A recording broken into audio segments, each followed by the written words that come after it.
warahmatullahi wabarakatuh. Bismillahirrahmanirrahim. Waalaikumsalam. Alhamdulillahirabbil alamin wassalatu wassalamu ala sayyidina Muhammadin wa ala alihi wa ashabihi wa ahli baitihi jami'il mursalin.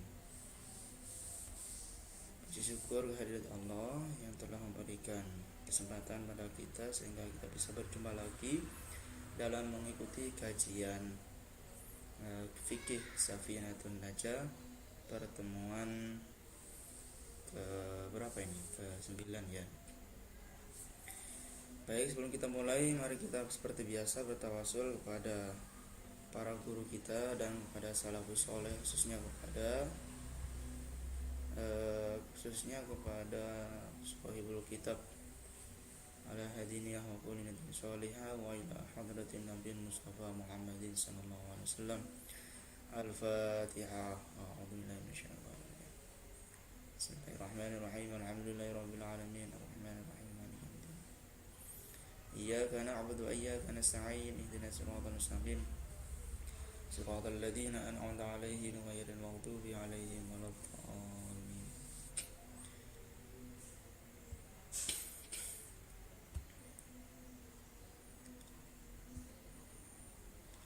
Bismillahirrahmanirrahim. Faslun fin niyati. Ini udah kelihatan.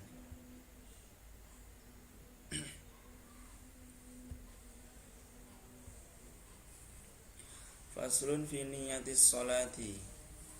An-niyatu salah satu darajatin in kana sholatu fardhon.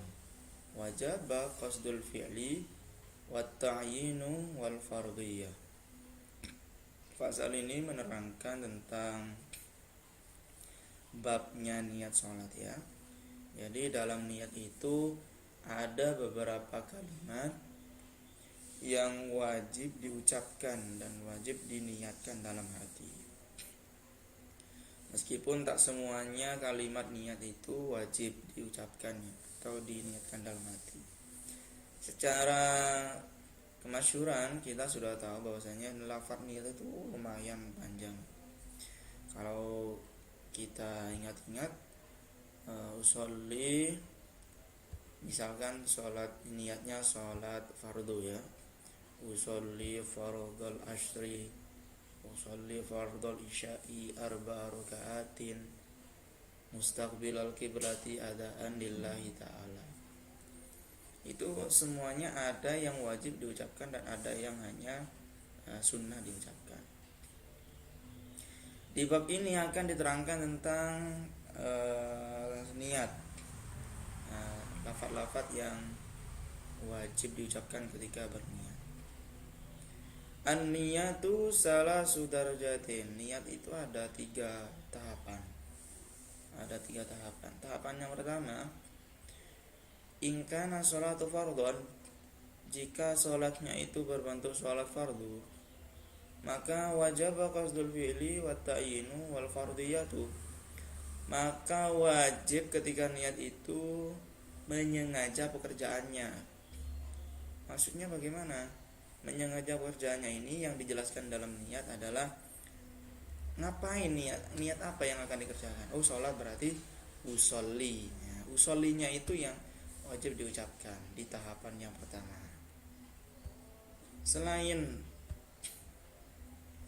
Selain daripada menyengaja untuk mengerjakannya, apalagi yang nomor 2 adalah wata'yinu, menjelaskan bentuk daripada sholatnya.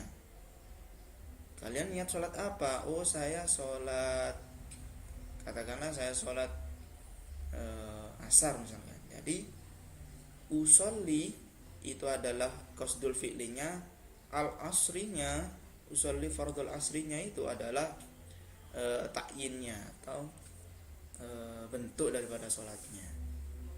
Jadi kita udah dapat 2 ya. Jadi menyengaja kerjaannya yaitu usolli, kemudian at-ta'yinu atau menjelaskan bentuk sholatnya yaitu fardhul asri. 2 ini wajib ada di dalam sholat fardu.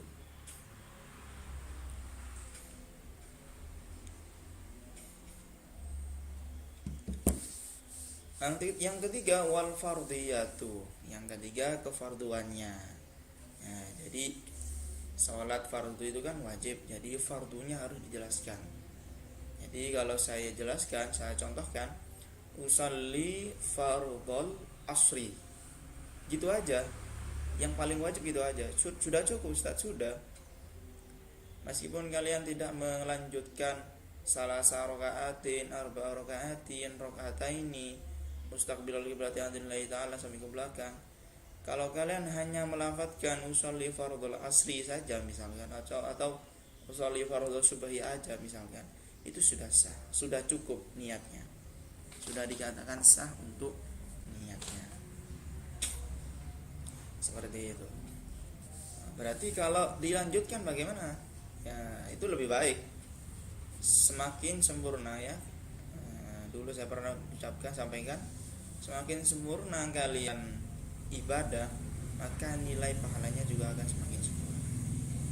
Kalau diambil daripada wajibnya saja juga tidak apa-apa.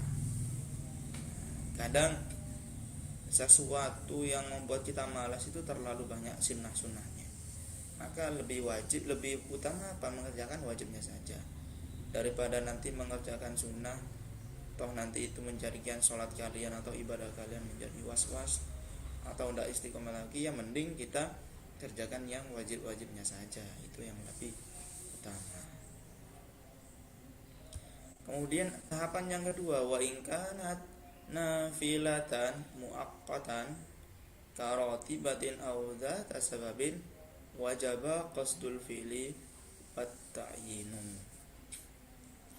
Jika seandainya sholatnya itu berbentuk sholat sunnah yang muaqqat, yang memiliki waktu, seperti halnya sholat rawatib ya, kan memiliki waktu di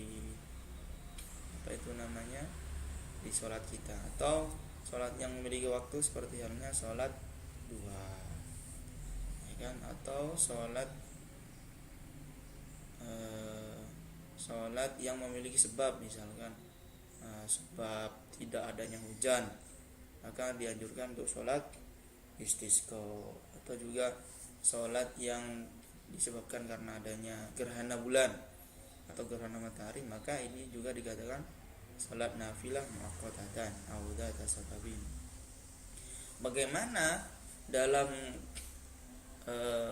aturan di niat yang tahap yang kedua ini, wajib qasdul fi'li wa ta'yin, yang wajib diniatkan hanyalah menyengaja pekerjaannya, yaitu sholli. Kemudian yang kedua adalah wa ta'yin, menyengaja atau menjelaskan bentuk sholatnya. Oh saya sholat sunnah misalkan duha, jadi ya usolli sunnat duha, itu aja sudah cukup. Ya cukup, meskipun tidak usah menjelaskan kesunatannya Ustaz, tidak apa-apa. Contoh usolli duha gitu aja, tidak usah usolli sunnat duha, tidak apa-apa.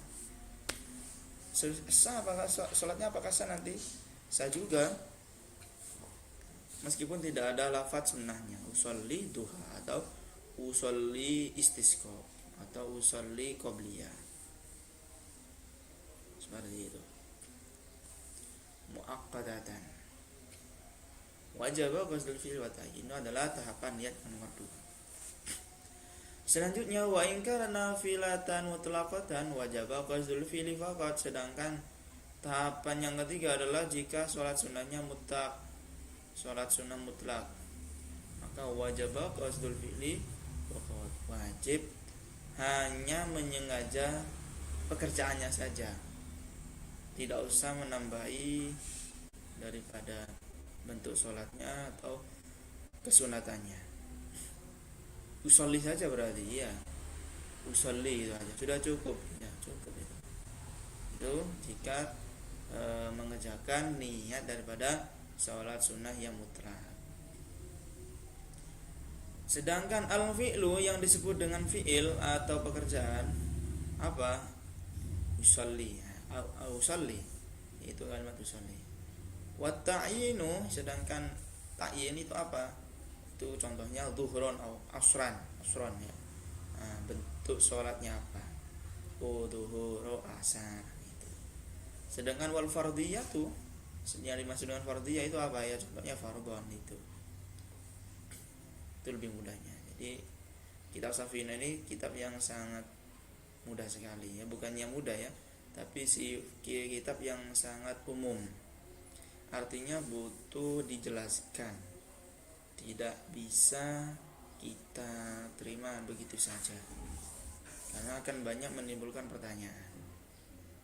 Andaikan saya tidak menjelaskan, misalkan hadas itu ada dua, asghar dan besar saja, maka kalian akan timbul pertanyaan, hadas itu apa? Hadas kecil itu apa? Hadas besar itu apa? Nah, ini contoh yang simpel di dalam kitab Safina. Kitab ini simpel, cuman wajib atau butuh pemahaman atau butuh penjelasan yang lebih konkret. Saya lanjut, faslun fi syuruti takbiratul ihram. Pasal yang selanjutnya menerangkan tentang syarat-syaratnya takbiratul ihram. Syurutu takbiratul ihram 16. Beberapa syarat takbiratul ihram itu ada 16. Apa aja? Antaqa'a halatal qiyam fil fardhi. Jadi takbiratul ihram ini dikerjakan dalam keadaan berdiri ketika hendak melakukan sholat fardu. Saya ulang lagi ya, antaqa'a halatal qiyam fil fardhi. Jadi takbiratul ihram dikerjakan dalam keadaan berdiri jika sholatnya sholat fardu. Wa antakuna bil arabiyah. Takbir ini juga harus menggunakan kalimat Arab, tidak boleh menggunakan kalimat bahasa Indonesia. Contohnya Allahu Akbar kan artinya Allah Maha Besar, Allah Maha Besar, tidak boleh, tidak sah. Kalau takbirnya tidak sah, maka sholatnya juga tidak sah. Seperti itu. Wa antakuna bilafdil jalalah. Dan juga menggunakan kalimat jalalah Allah. Lafaz jalalah itu lafaz Allah ya. Wa bilafdi akbar, dan digandeng dengan lafaz akbar, Allahu Akbar. Tidak boleh digandeng dengan kalimat yang lain. Kan sifatnya atau nama-namanya Allah itu kan ada 100, Pak. Di dalam Al-Qur'an kan ada 100. Boleh tidak menggunakan kalimat selain akbar? Contohnya Allahur Rahman, Allahur Rahim, Allahul Quddus misalkan. Tidak boleh. Yang diperbolehkan hanyalah akbar, Allahu Akbar. Kemudian wat tartibu bainal lafdhaini, harus berurutan antara kedua lafaz tersebut, yaitu Allah dan akbarnya. Allahnya wajib didahulukan, tidak boleh diakhirkan. Kalau didahulukan, kalau diakhirkan Allahnya, maka menjadi akbarullahi. Seperti itu, maka takbirnya dikatakan batal, tidak sah. Kalau takbirnya tidak sah, maka sholatnya juga tidak sah.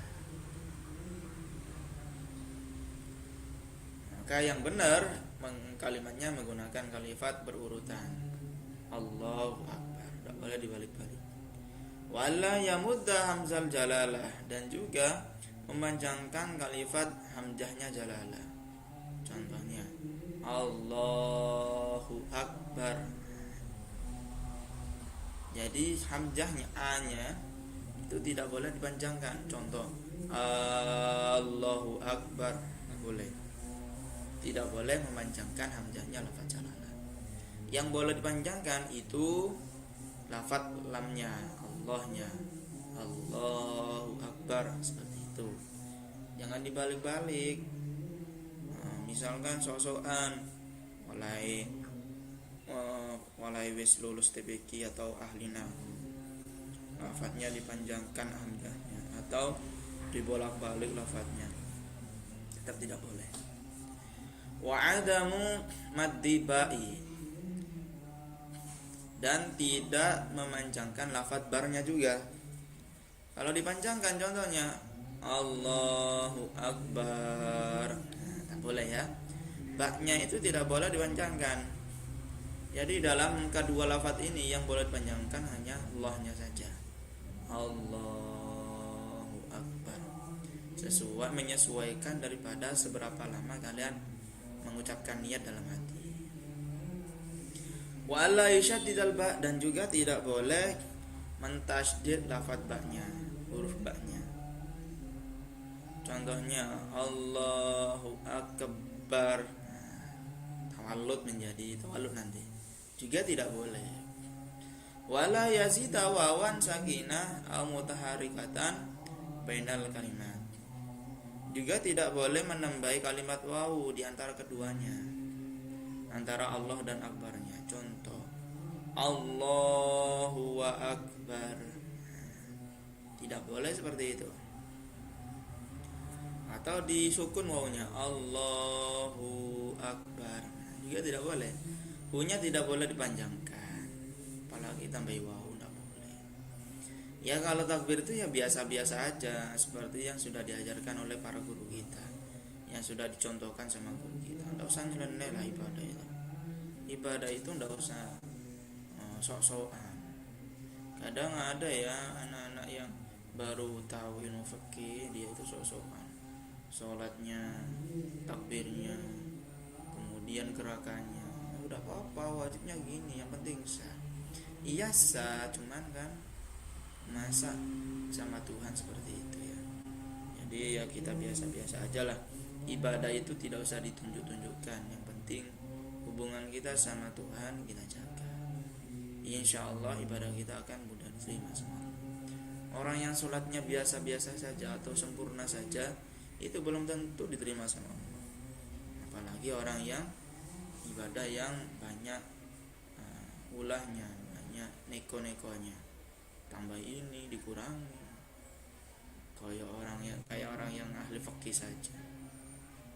Wala yazida wawan qablal jalal, dan juga tidak boleh ditambahi waw sebelum lafaz jalalahnya.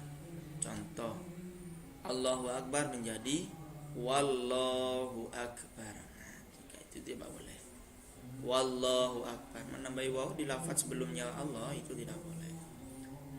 Wa alla apa ini? Wa alla yaqifa baina kalimatai takbir, dan juga tidak berhenti di antara dua kalimat tersebut. Waqfan tawilan awwala qasiran, baik berhentinya itu lama atau sejenak. Itu tidak boleh. Contoh Allah, berhenti dulu kalian. Akbar. Nah, itu seperti itu tidak boleh. Sebentar saja tidak boleh, apalagi lama. Berarti harus mutawalian Ustaz ya.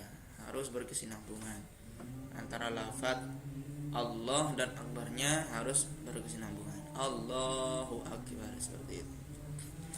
Wala yusnya nafsau jami'a hurufiha, dan juga ketika takbir setidaknya kalian itu mendengarkan daripada seluruh lafaz Allahu Akbarnya. Mendengarkan, kalian sendiri itu mendengarkan ucapannya sendiri, kalimat Allahu Akbarnya, mulai dari awal sampai akhir. Wa dukhulul waqti fil muakkad, dan juga yang terpenting adalah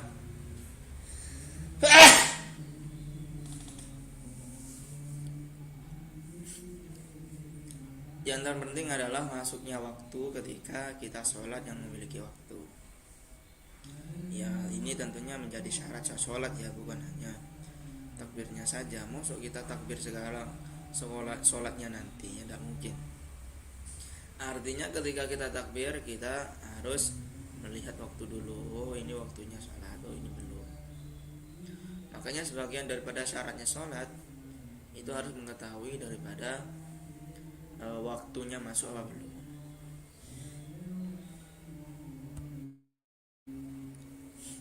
Wa iqa'u halal istiqbal, dan juga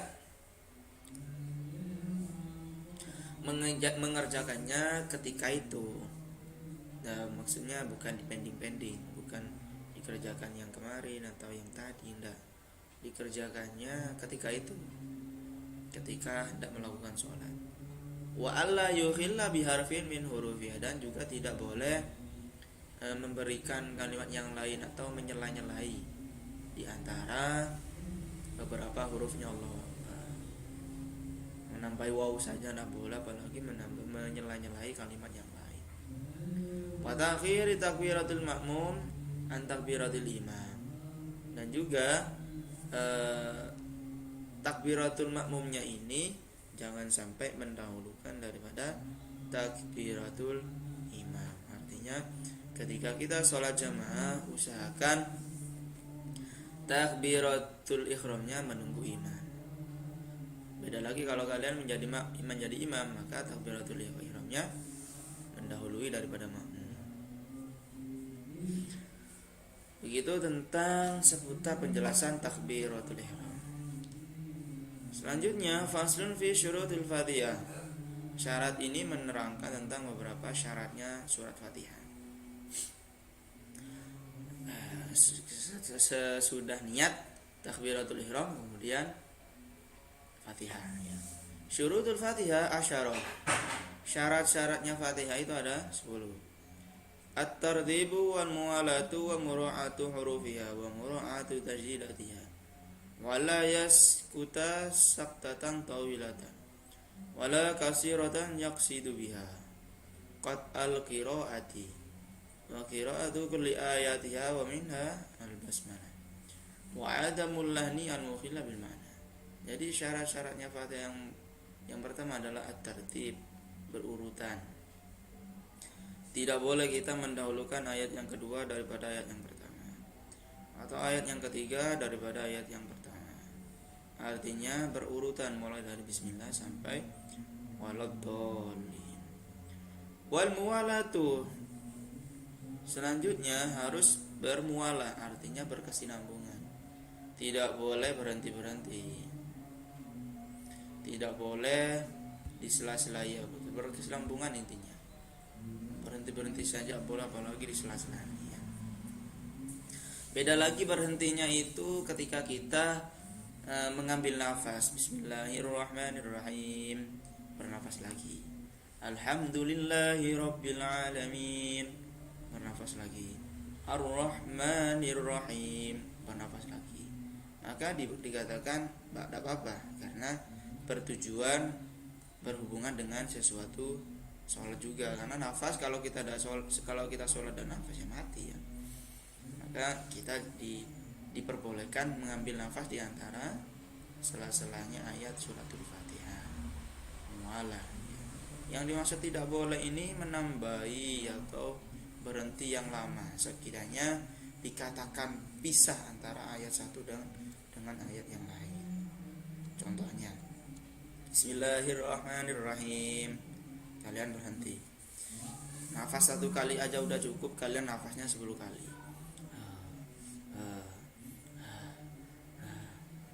Ini tak boleh, kecuali secara tidak sengaja atau memang kekuatannya harus ngambil 10 nafas, ada apa-apa itu. Seperti orang yang sudah tua, nafasnya harus 10 kali untuk membaca Fatihah, untuk melanjutkan surat Fatihah, tidak apa-apa. Tapi ya kebiasaannya orang yang menjadi imam itu orang yang kuat, ya, orang yang nasyid, semangat, ihtiyatnya kuat, ya kan, tidak terlalu tua juga tidak terlalu muda, orang yang fasih bacaannya, orang yang paling ngerti dalam ilmu agama, orang yang paling tua biasanya itu dianjurkan menjadi imam, tapi tidak terlalu tua. Kalau terlalu tua nanti kasihan ketika Fatihah nanti ngos-ngosan nanti, apalagi disuruh imami salat tarawih, bisa jadi nanti salat kalian nanti bisa berjam-jam itu. Ya kalau salatnya rampung. Nah, misalnya kalau meninggal di tengah jalan nanti kan kasihan dia. Walah, itu yang dimaksud dengan mualah. Jadi berkesinambungan antara ayat satu dengan ayat yang lain. Boleh disela-selai dengan mengambil nafas atau sesuatu yang tidak sengaja. Contoh bersin. Yang baca surat Fatihah, imamnya bersin atau kita bersin. Hajim. Maka tidak apa-apa. Dilanjut lagi dengan melanjutkan lafaz ayat selanjutnya tanpa mengulangi daripada ayat yang pertama. Wa mura'atu hurufiha. Nah, baik, oleh karena karena sudah 25 menit dan sekarang saya ada acara di tetangga saya, ada orang yang meninggal ya, jadi saya harus selesaikan sampai di sini aja kajiannya. Untuk selanjutnya wa murahatu hurufiha wa murahatu tasydidatiha saya lanjut di pertemuan yang mendatang. Sebelum saya tutup, kira-kira ada yang mau ditanyakan, anak-anak? Tidak ada, Pak. Baik, kalau tidak ada, semoga Tidak ada, kajian Pak. pada hari ini. Baik, kalau tidak ada, semoga kajian pada hari ini mendapatkan ilmu yang manfaat dan diridhoi oleh Allah. Amin Allahumma amin. Al-Fatihah. Bismillahirrahmanirrahim. Iya benar.